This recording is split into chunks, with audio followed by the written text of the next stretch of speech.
दशा में वो चीज मेजरली बढ़ जाती है, बट जब अंतरदशा उसकी चल रही है तब भी तो इम्पैक्ट आएगा। जब उसकी प्रियंतर दशा चल रही है तब भी तो इम्पैक्ट आएगा। अच्छा, ऐसा नहीं हो सकता कि सिर्फ वो अपने उस चीज फॉर शॉर्ट टाइम पीरियड आएगा।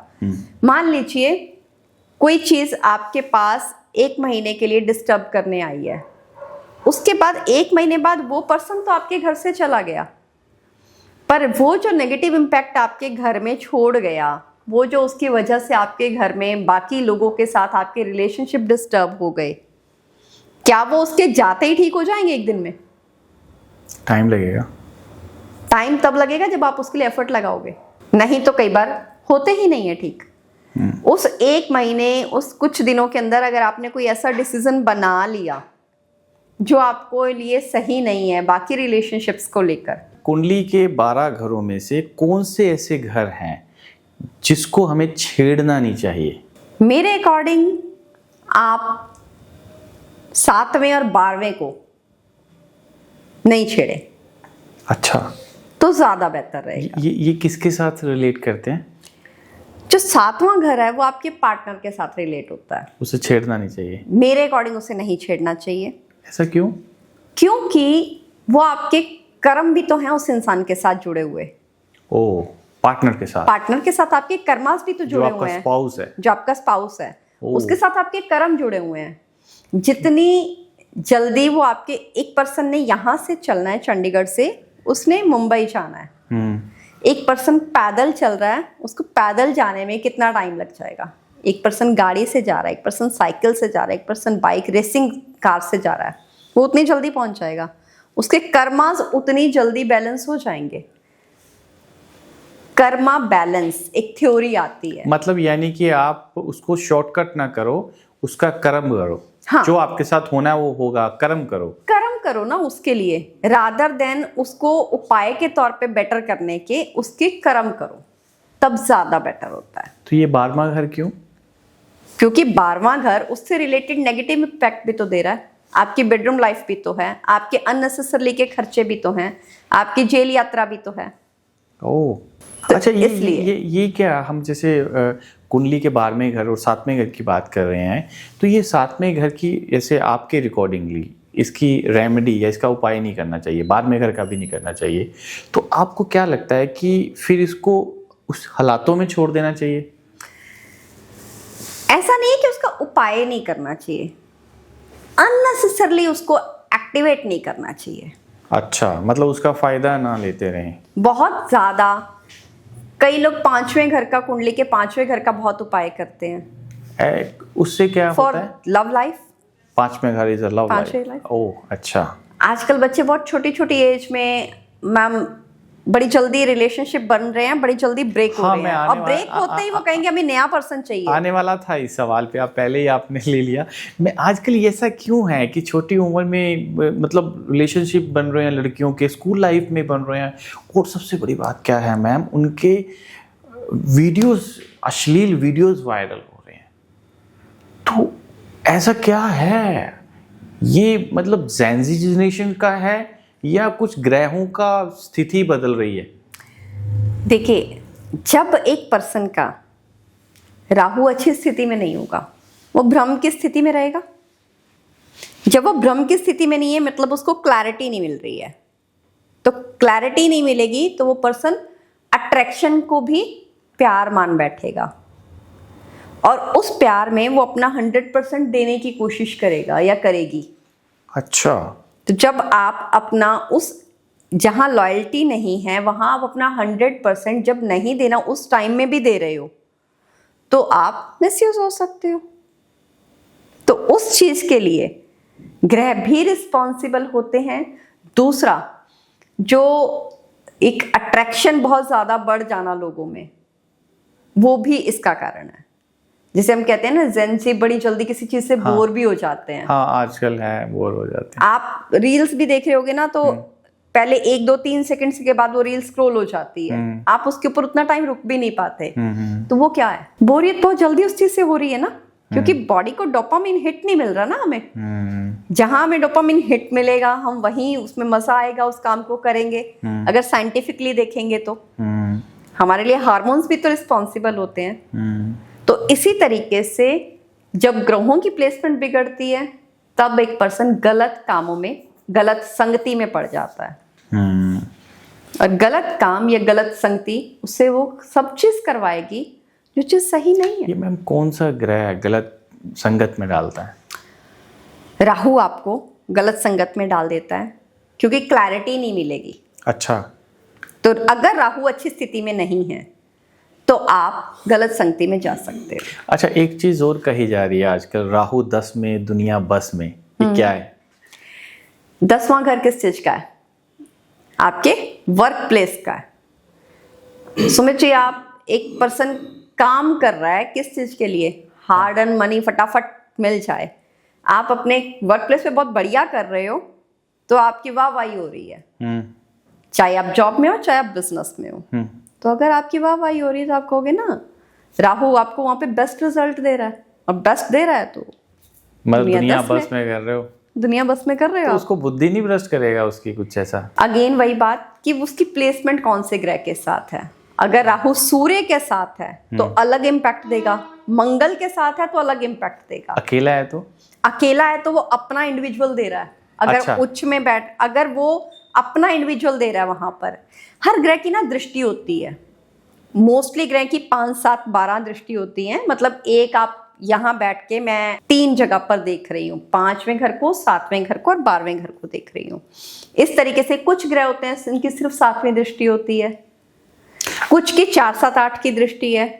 तो यहाँ बैठ के मान लीजिए राहु 10वें पे बैठा है, वहां बैठ के वो कौन से घर को देख रहा है वो भी इम्पैक्ट आएगा। वहां अगर वो उसका फेवर का प्लैनेट है तो उसको सपोर्ट करेगा, नहीं तो नहीं करेगा। ये भी देखा जाता है। ये थोड़ी डीप नेगेटिव इफेक्ट देगा, नहीं तो नेगेटिव इफेक्ट वो आपके पास आप बता सकते हैं दृष्टि कहाँ किधर कैसे जा रही है। बिल्कुल। अच्छा, एक चीज हो रहा है कि हर इंसान को ना अपना जैसे आपने 10वें घर की बात करी, वो काम को दर्शाता है।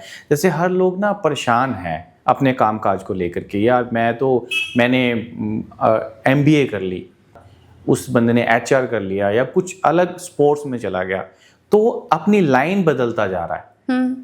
तो ये क्यों होता है ऐसा? अगर एक पर्सन 8 नंबर का बर्थ है किसी का मूलांक जो है वो 8 है या 4 है, तो 4 जो होता है वो राहु का नंबर है। वो पर्सन को जनरली बैक उसकी मिसिंग होती है, यानी वो सेल्फ मेड मैन बनते हैं। अब सेल्फ मेड मैन जो पर्सन बनेगा उसकी लाइफ में चैलेंज कितने आएंगे? बहुत ज्यादा आएंगे। ऐसे ही किसी का मूलांक 8 है, यानी उसका जन्म 8, 17 को हो रहा है या 26 को हो रहा है, तो उसका मूलांक 8 बन गया। तो 8 जैसे ऊपर जाएगा नीचे आएगा, फिर ऊपर जाएगा फिर नीचे आएगा। उसकी लाइफ में ये एक सेम पैटर्न तब तक रिपीट होता रहेगा जब तक हम उस पैटर्न से सबक लेकर अपनी लाइफ को चैनलाइज नहीं कर लेते। तो जब आप 8 को इस तरीके से कर देंगे वो इन्फिनाइट बन जाएगा। सो आपने एनर्जी को चैनलाइज कर लिया। शनि दे रहा है आपको मेहनत, कर्म, पर कर्म कैसा? डिसिप्लिन के साथ। अगर आप जल्दी उठना सूर्य का निशानी है, अच्छे सूर्य की निशानी है, सुबह आप टाइम से जल्दी उठते हो, पर जल्दी मतलब किसी दिन 6 बजे उठ रहे हो, किसी दिन 5 बजे उठ रहे हो, किसी दिन 7 बजे उठ रहे हो, किसी के लिए तीनों टाइम जल्दी है। पर जब आप सेम टाइम पर उठ रहे हो तो ये आपके अच्छे शनि की निशानी हो जाएगी। तो जब ये शनि, तो उस पर्सन को सिर्फ अपने प्लैनेट्स को देखते हुए, अपने ग्रहों को देखते हुए, उसका पैटर्न हमें क्या दे रहा है और हम उससे क्या सबक ले रहे हैं, जब उसको ले लेंगे तो हमें उसके लिए बार बार अपने कर्म को बदलने की जरूरत नहीं पड़ेगी। कहानी सुनी जाती, घोड़ा स्मार्ट वर्क करता है, उसे काफ़ी महंगा बिकता है, गधा जिंदगी भर स्ट्रगल करता रहता है। तो मैं इसको थोड़ा सा अलग मेरी धारणा जाएगी, तो मैं ग्रहों के साथ जोड़ता हूँ। जैसे एक इंसान है, कोई इंसान सारी ज़िंदगी मेहनत करता रहता है, उसे मिलता नहीं है कुछ भी, और वो इंसान है थोड़ा सा स्मार्ट वर्क करता है, एक चीज़ से उधर ड्राइंग्राम बनाता है। जैसे हम नाइकी का साइन ले लें या अदरवाइज कुछ ले लें, उसने इतनी चीज़ बनाई, उसकी ज़िंदगी ऐसी बन गई, अरब खरबपति बन गया। एक इंसान गधे की तरह ज़िंदगी में भाग रहा है तो उसकी ज़िंदगी आगे नहीं बढ़ रही है। तो ऐसा क्या होता है कि उसके पिछले कर्म है या उसका ये कर्म है या वो कर्म है तो अपने कर्मों को ठीक कैसे करे? दोनों चीज़ें मैटर करती हैं।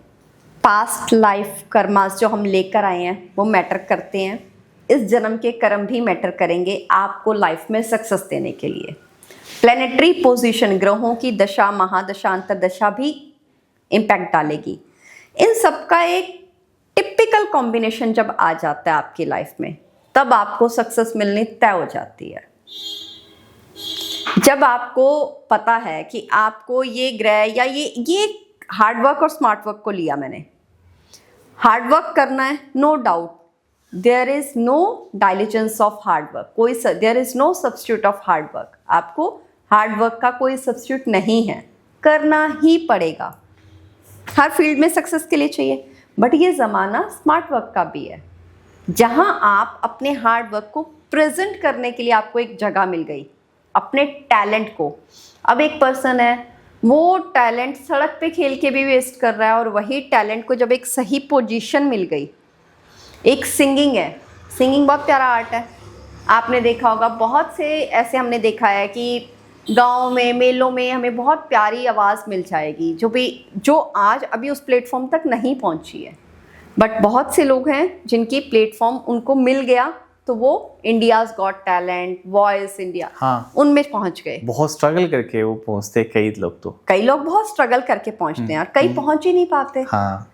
तो आप कैसे हार्ड वर्क को स्मार्ट वर्क के साथ क्लब करते हैं, और तब आपको लक फैक्टर सपोर्ट करता है। तो इसमें luck factor is very much important here. इसमें मैम ग्रहों की प्लेसमेंट्स कहाँ जाएगी?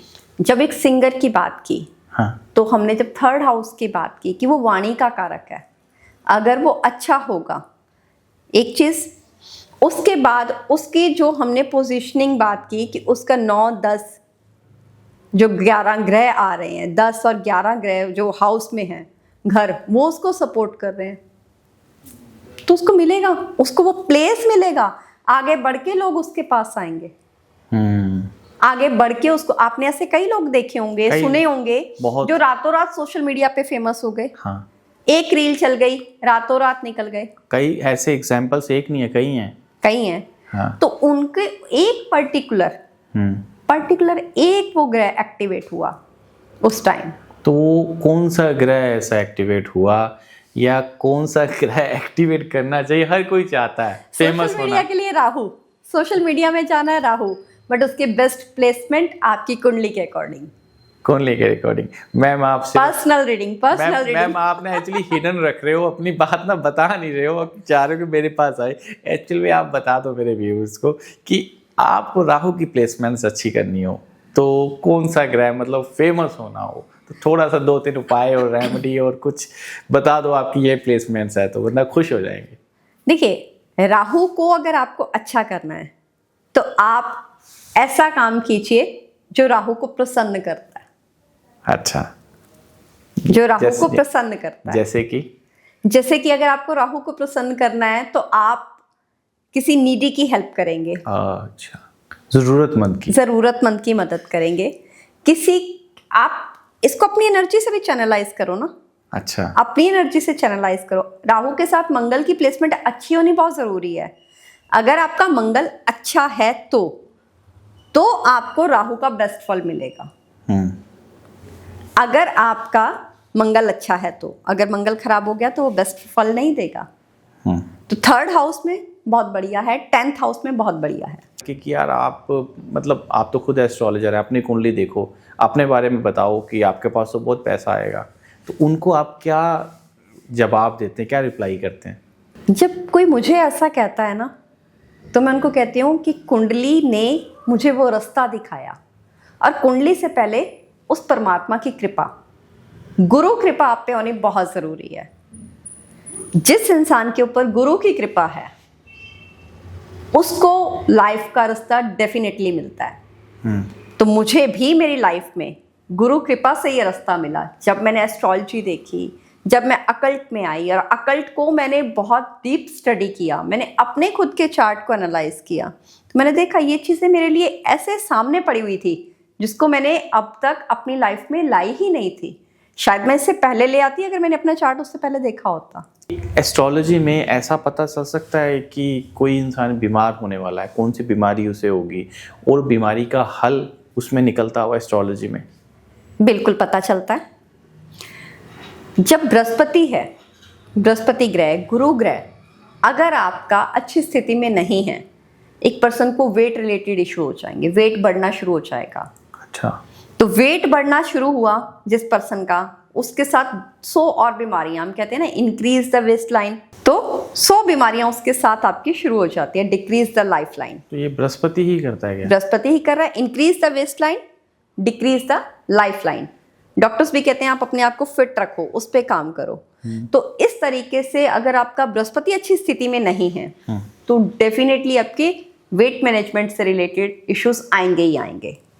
अगर मंगल हमारे शरीर में खून है, तो अगर वो हमारा अच्छी स्थिति में नहीं है तो blood related issues, BP related issues definitely आएगा। अगर एक पर्सन का शुक्र खराब है तो उसके लिए उसको यूरिनरी से रिलेटेड, ट्रैक से रिलेटेड, उसके जेनाइटल ऑर्गन से रिलेटेड इशू हो गया, या उस पर्सन की सेक्स लाइफ डिस्टर्ब होगी। अगर एक पर्सन का इनकी ग्रहों का कॉम्बिनेशन भी देखें और वहां भी डिस्टर्बेंस है तो और बहुत सारी। अगर एक पर्सन का बुध खराब है तो उसका बोलना खराब होगा, उसमें कॉन्फिडेंस नहीं होगा। अगर सूर्य खराब है तो बुध खराब होने से उसके बोलने में हकलाहट आ जाएगी। तो ग्रहों को ठीक करके बीमारियों को ठीक किया जा सकता है। अच्छा, कोई इंसान में हकराहट आ गई, मतलब वो हचक के बोलता है, तो उसका बुध खराब है, तो उसको कैसे ठीक किया जाए? बुध से रिलेटेड उपाय, जैसे कि क्या जैसे करें? कि बुध से रिलेटेड उपाय बनता है अगर हम पक्षियों को दान, हरी चीजों का दान, अच्छा, पक्षियों को हमने साबुत मूंग की दाल डाल दी, या हमने हरा अनाज कोई और दान कर दिया, हरे अनाज का, साबुत अनाज का दान कर दिया, या हरी मिठाई का दान कर दिया, या फिर बुद्ध के बीज मंत्र का जाप, ओम ब्राह्म ब्रीम ब्रोम सब बुद्धाय नमः, इस मंत्र का जप कर लिया, बुध बेटर ठीक हो हो जाएगा, जाए। बुध ठीक होना शुरू हो जाएगा। बुध से रिलेटेड उपाय करो। किसी भी इंसान को मनाना है तो उसको जो उसको अच्छा लगता है आप वो काम कर दो, वो मान जाएगा। तो किसी ग्रह को खुश करना है तो उसके उपाय कर दो, वो शुभ फल देगा। पीसीओडी की प्रॉब्लम हो रही है तो आईवीएफ की तरफ जा रहे हैं। आईवीएफ हर जगह, आईवीएफ इंस्टीट्यूट खुल चुका है, हर जगह आईवीएफ हॉस्पिटल खुल चुके हैं। तो आईवीएफ के ज़रिए बच्चे को पैदा किया जा रहा है जी। तो आपको क्या लग रहा है कि ये किस ग्रह के कारण हो रहा है?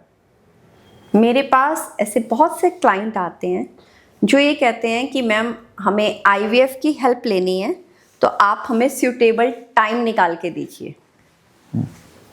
किस टाइम पीरियड में हम इस चीज में जाएं, इस प्रोसेस में जाएं कि वो भी सक्सेसफुल हो, क्योंकि जरूरी नहीं है कि आईवीएफ भी आपका 100% फर्स्ट अटेम्प्ट में सक्सेसफुल हो जाए। और कुंडली में जो 5वां घर है वो आपके संतान को दिखा रहा है। अगर वहां पर किसी नीच ग्रह की प्लेसमेंट हो गई, वहां पर ऐसा ग्रह कॉम्बिनेशन आ गया जो आपके लिए अच्छा नहीं है, तो संतान देरी से होना, ना होना, या होने पर भी उसका सुख ना मिलना, ये सारी परेशानियां उस पर्सन को देखनी पड़ती है कुंडली में 5वां घर। तो इसलिए फिर लोग जाते हैं आईवीएफ की तरफ, क्योंकि बहुत साल हो गए मैरिज को, संतान सुख नहीं मिल रहा, और आजकल बच्चे थोड़ी देर से मैरिज कर रहे हैं, तो एक एज की वजह से वैसे भी बच्चा भी लेट कर रहे हैं। बच्चे देरी से, उनको पहले करियर एस्टेब्लिश करना है, उसके बाद वो फैमिली प्लानिंग की तरफ जाते हैं, हम अपनी लाइफ के चेक बॉक्स कंप्लीट कर लें। तो इस वजह से भी ये इशू आता है। तो इसको कैसे ठीक किया जा सकता है, आपकी क्या राय है? पर्टिकुलर कुंडली टू कुंडली एनालिसिस, अदरवाइज संतान प्राप्ति मंत्र, बाल गोपाल संतान प्राप्ति मंत्र, उसका जप। बहुत से हमारे यहाँ पर भारत में ऐसे सिद्ध स्थान हैं जहाँ अगर आप दर्शन करके आते हैं तो उससे भी इस परेशानी में, आपकी कुंडली में इस ग्रह को शांत किया जा सकता है, इस दोष को शांत किया जा सकता है। जैसे कान्हा जी का एक मंदिर है जहाँ कान्हा जी घुटनों के बल चले थे। तो कहाँ अगर है? ये मथुरा और वृंदावन के आसपास एक जगह है जहां पर एक 84 खंबा मंदिर है, जहां पर कान्हा जी घुटनों के बल चले थे।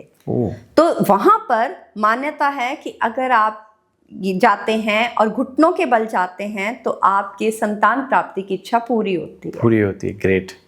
तो वो जाना, वहां दर्शन करने मात्र से आपकी कुंडली में 5वें हाउस को स्ट्रेंथ मिलती है, एक्टिवेट होता है वो। अच्छा, तो ऐसा जैसे कि कोई इंसान है, मतलब जिसी के संतान काफ़ी समय से परेशान है, तो उसने आईवीएफ का सहारा तो ले लिया पर फिर भी उसका संतान नहीं हुआ, तो वो आपके पास आया, तो वो कहीं जा तो रहा ही नहीं है, तो उससे भी कुछ अलग उपाय करा के भी ठीक किया जा सकता है? संतान प्राप्ति के लिए मेल और फीमेल दोनों का चार्ट देखना जरूरी है। सिर्फ फीमेल के चार्ट से आप जज नहीं कर सकते कि कब कंसीव होना है, क्योंकि अगर एक पार्टनर की लाइफ में उस वक्त कुंडली में संतान प्राप्ति का योग एक्टिवेट है और दूसरे के नहीं है, तो वो मिसकैरेज की तरफ जाएगा। वो चाहे आईवीएफ में चला जाए, वो सक्सेसफुल नहीं होगा। तो उस वक्त दोनों की कुंडली एनालिसिस करके वो एक सेम टाइम निकालना, जिस टाइम पे उनके कंसीव होगा और उस टाइम पे वो प्लैनेट्स उसको सपोर्ट करेंगे, उसकी हेल्थ को भी सपोर्ट करेंगे, तब जाकर बच्चा सिचुएशन हो सकता है। कि फीमेल को ब्लेम किया जा रहा है कि तुम्हारी तरफ से बच्चा नहीं हो रहा, तो फीमेल्स को भुगतना पड़ता है कि चाहे ससुराल की तरफ से फीमेल को ताने मारे जाते हैं या आस पड़ोसियों की तरफ, रिश्तेदारों की तरफ बोला जाता है। तो ये ग्रहों के साथ रिलेट करता है या उसको बच्चे की वजह से ताने पड़ेंगे या उसके पति में कोई प्रॉब्लम होती है? दोनों चीजें। अगर एक लेडी की 8th हाउस में परेशानी है तो उसको ससुराल से सपोर्ट नहीं मिल रहा, हम देख रहे हैं। अगर एक पर्सन, मेल पर्सन है, उसका खुद का शुक्र खराब है तो दिक्कत है। अगर मंगल खराब है लेडी का तो भी परेशानी आएगी। तो यानी कि संतान प्राप्ति में बाधा तो हमने देख लिया, शुक्र और मंगल का मिलन सही नहीं हो रहा तो आएगा ही आएगा। फिर ताने हैं या वो सोसाइटी का कहना है या फॉर दैट मैटर किसी और पर्सन का कुछ कहना है, तो वो उसकी नाम, उसकी इज्जत से रिलेट करता है। एक चीज़ हो रहा है कि किसी इंसान ना गलत नहीं करता, वो कभी किसी के साथ गलत नहीं करता इंसान, तो उसके ऊपर गलत ब्लेम लग जाते हैं कि तूने इस फीमेल को छेड़ा, इस बंदे को गाली दी, जबकि उसने गाली दी नहीं, उसने छेड़ा नहीं, तो फिर भी उसके ऊपर ब्लेम लग जाते हैं। ये कौन सा ग्रह उनको ब्लेम लगवा देता है? ब्लेम राहु की दिशा में बहुत ज़्यादा लगते हैं। ब्लेम लगना, नाम खराब होना, ब्लैक मैजिक का इम्पैक्ट आना, ये सब राहु की दशा में बहुत ज़्यादा होता है। तो बचा कैसे जा सकता है इससे? राहु के अच्छे उपाय करके, उसका अच्छा फल लेकर। राहु बहुत, मतलब वो ग्रहों के साथ तो चलता नहीं है, जैसे बोला जाए कि ये बीच में घुसा हुआ ग्रह है, बोला जाता है छाया ग्रह है, तो इतना पावरफुल है कि सब चीज़ों को बंदे को ब्लेम लगवा देता है, मतलब सोशल प्लेटफॉर्म्स पे हिट करवा देता है। बाकी ग्रह शांत पड़े हैं। नहीं, बाकी ग्रह शांत नहीं है, बट मेजॉरिटी जा कहाँ रहा है, ध्यान कहाँ जा रहा है, वो राहु से वो इम्पैक्ट आता है राहु से। फोकस, अब एक पर्सन है, उसको फोकस करने में इशू आ रहा है।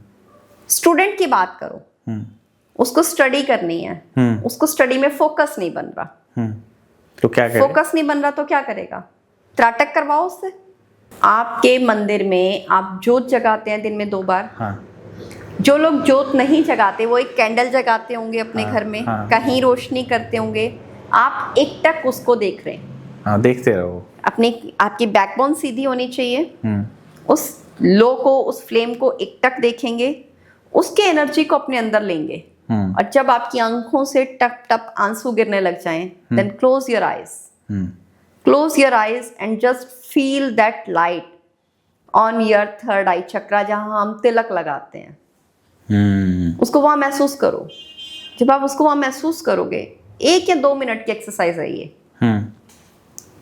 फोकस बना देगी। तो राहु बेटर हो जाएगा, सूर्य अच्छा हो जाएगा, दोनों प्लैनेट्स अच्छे हो जाएंगे। मैं ये रेमेडी पर्सनली अपनाऊंगा, ये मैं कोशिश करूंगा कि मैं इस पे काम करूं, तो मेरे लिए लगता है कि ये ठीक रहेगा। मुझे भी काफी फोकस होगा, क्योंकि मेरा काम भी राहु के रिलेटेड है, क्योंकि सोशल प्लेटफॉर्म्स में फोकस बनेगा तो आप अपने काम को बेस्ट कर पाओगे ना। बेस्ट कर पाऊंगा, मैं ज़रूर इस पे काम करूंगा। अब इसके साथ साथ मैं आपसे एक और चीज़ पूछना चाहता हूँ कि जैसे कि कोई इंसान विदेश जाना चाहता है, तो उसकी प्लेसमेंट्स है नहीं है विदेश जाने की, आपके पास आया तो यानी वो हर एस्ट्रोलॉजर के पास जा के आ गया, आपके पास आ गया कि मैडम मेरे को 10 बंदों ने बता दिया कि तेरी विदेश जाने का योग नहीं है। अगर हम उसको उपाय ऐसे करवाते हैं कि उसका वो विदेश योग एक्टिवेट करवा दें, वो पहुंच जाएगा। बट हम उसको ये समझाएंगे कि बेटा यहाँ पर आपके लिए सक्सेस, कुछ लोगों की कुंडली में अपने बर्थ प्लेस पर सक्सेस होती है, आपकी जन्मभूमि से आपको सक्सेस मिलेगी। कुछ लोगों की कुंडली में आपकी जन्मभूमि से दूर जाकर आपको सक्सेस मिलती है। तो वो करवा के एक तरीके से बाद में उसकी पेन, उसकी हाई लेने से बेटर है मैं वो काम ना करो। क्योंकि आप जो भी कर्म कर रहे हो ना सुमित जी, उससे जो पैसा आ रहा है उसको पे आपको करना पड़ेगा, आपको करना पड़ेगा। अच्छा, हर इंसान को अपने कर्म से आए हुए पैसे, हम कहते हैं दशवंध निकालना चाहिए।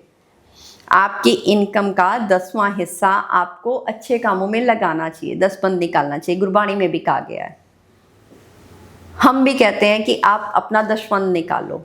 क्यों? ताकि आपने जो पैसा कमाया है उसको 10वां हिस्सा आप अपने अच्छे कामों में लगाओ। पर डजंट मीन कि गलत तरीके से कमाए हुए पैसे का 10वां हिस्सा अच्छी चीज में लगाने से आपका पैसा आपको अच्छा फल देगा। जिस नीयत से कमाया है वो जरूर मैटर करेगी।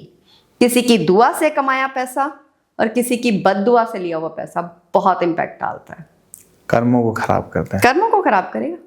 अच्छा, एक चीज़ और निकल के आई है आपके इस सवाल से, मुझे एक बताइए कि जैसे कि आपके पास कोई आपने पैसा ले लिया किसी इंसान से कुंडली देखने का, तो आपको लग रहा है कि यार ये पैसा देने वाला है नहीं है, इसके पास पैसा नहीं है, क्योंकि आप तो कुंडली में पता चल जाता होगा, तो आपके मन में है कि उससे पैसा लेना है, तो क्या करेंगे आप? उससे पैसा लेंगे, पैसा दे के देखेंगे, पर कुंडली में तो समझ आ गया कि इसके पास पैसा है नहीं है, तो क्या करेंगे आप?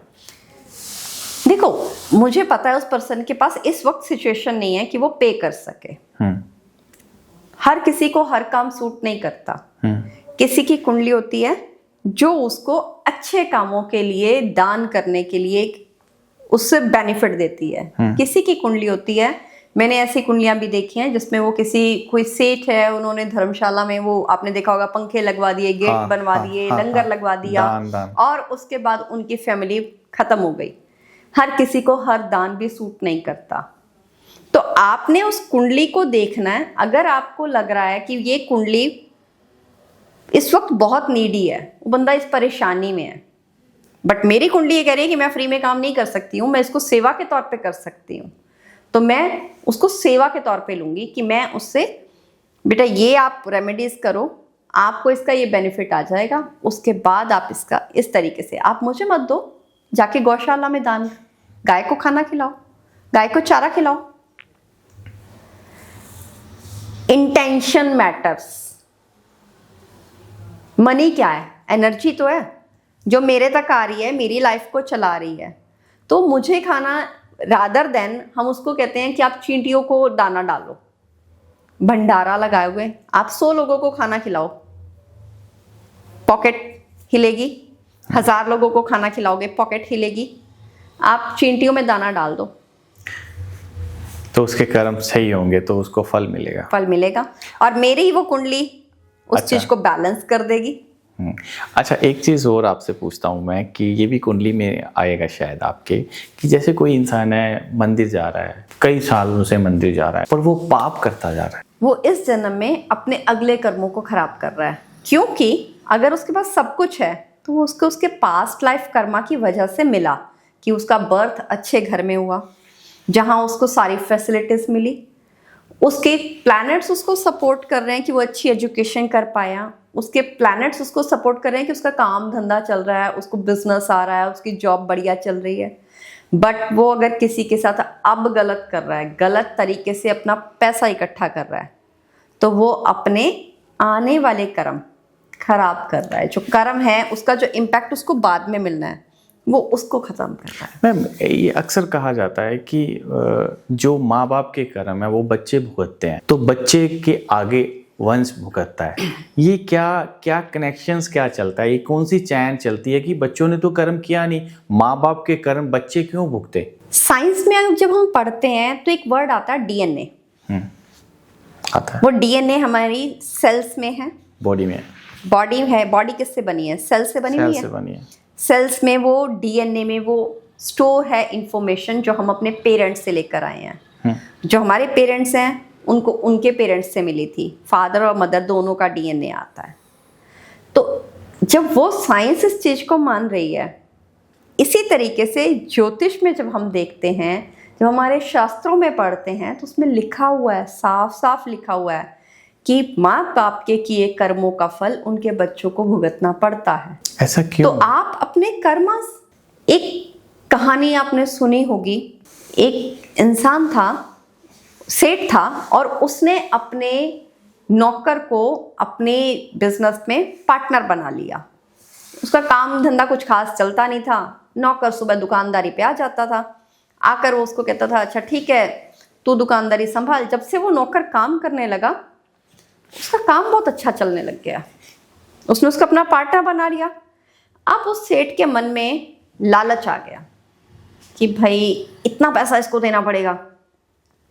उसने उसको इंजेक्शन, डॉक्टर को बोला आप इसको जहर का टीका लगा दो, ये मर जाए, किसी को बात नहीं पता चलेगी, आपको मैं ये पेमेंट दूंगा। डॉक्टर को उस वक्त नीड थी पैसों की, उसने उसको सपोर्ट कर दिया, मार दिया। अब होता क्या है, उस सेठ के कोई बच्चा नहीं था। कुछ टाइम बीता, उस सेठ जी के घर एक बच्चा हो गया। वो बच्चा जब बड़ा होता है तो सेठ, जिसके इतने सालों से कोई औलाद नहीं थी, कितना खुश हुआ। उसने अपना सब कुछ उस बच्चे पे लगाना, अपने इमोशंस, अपनी एनर्जी, अपनी हर चीज़, अपनी हर खुशी उसमें देखनी शुरू कर दी। उसमें देखनी शुरू कर दी, उसकी शादी हो गई बेटे की। जिस दिन शादी हो गई, शादी होके बहू घर आ गई, दूसरे दिन वो बीमार पड़ गया। अब वो बच्चा बड़ा होके शादी होने के बाद वो बीमार पड़ा है, वाइफ उसकी सेवा कर रही है, माँ बाप बूढ़े उसको बैठे देख रहे हैं। एक दिन बैठे बैठे उसके मन में आया सेठ के, और उन्होंने पूछा अपने ईश्वर से कि ऐसा क्या मैंने कर्म किया था जिस दिन से इसकी बहू आई है, वो इसकी सेवा किए जा रही है और ये तकलीफ पा रहा है, खुद भी बच्चा इतनी, और हमारा सारा पैसा इसकी सेवा में लग गया, तो भी ये ठीक नहीं हो रहा, ऐसा क्या हो गया? तो वो बच्चा हंस पड़ा, कहता क्यों सेठ जी पछाणिया मैनू, मैं ओही नौकर है जिन्हों तू जहर दा टीका लगवा के मरवाया सीगा, आप पैसे पीछे। कहता फिर मेरा ता कसूर होया, एक भुगत रही है, तेरी वाइफ क्यों भुगत रही है? कहता ये वो डॉक्टर सी जिन्हें मैनू जहर दा टीका ला के मारिया सी। यानी कि वो दोनों आपस में अलाइंड है। तो कर्मा आपको भुगतने पड़ेंगे। और आपके कर्मा, जब बच्चा पैदा होता है तो जो आत्मा होती है वो अपने पेरेंट खुद चुनती है, मुझे कौन से घर में बर्थ लेना है, मुझे अपने कर्मास किसके साथ बैलेंस करने हैं। कौन सा ऐसा काम उन्हें करना चाहिए, जैसे किसी का कर्म स्थान पे कोई ग्रह आके बैठ गया तो किसके रिलेटेड काम करें वो? देखिए, अगर उसके कर्म स्थान के ऊपर सूर्य है तो सूर्य से रिलेटेड जो उपाय बनते हैं आप वो कीजिए। आप जल्दी उठ के लाल रंग के आसन पर खड़े हो जाएं, तांबे के लोटे में जल लेके 9 दाने गेहूं, थोड़ा गुड़, थोड़ा केसर डाल के सूर्य को जल्दी जल दें। आदित्य हृदय स्तोत्र का पाठ करें। और नहीं ये कुछ भी नहीं कर सकते तो सुबह उठ के आंखें खोलते हो, कोशिश करो सबसे पहले सनलाइट 5 मिनट देखो, उसको सूर्य को देखो, 5 मिनट आप उसको कोशिश करो सनलाइट में बैठने।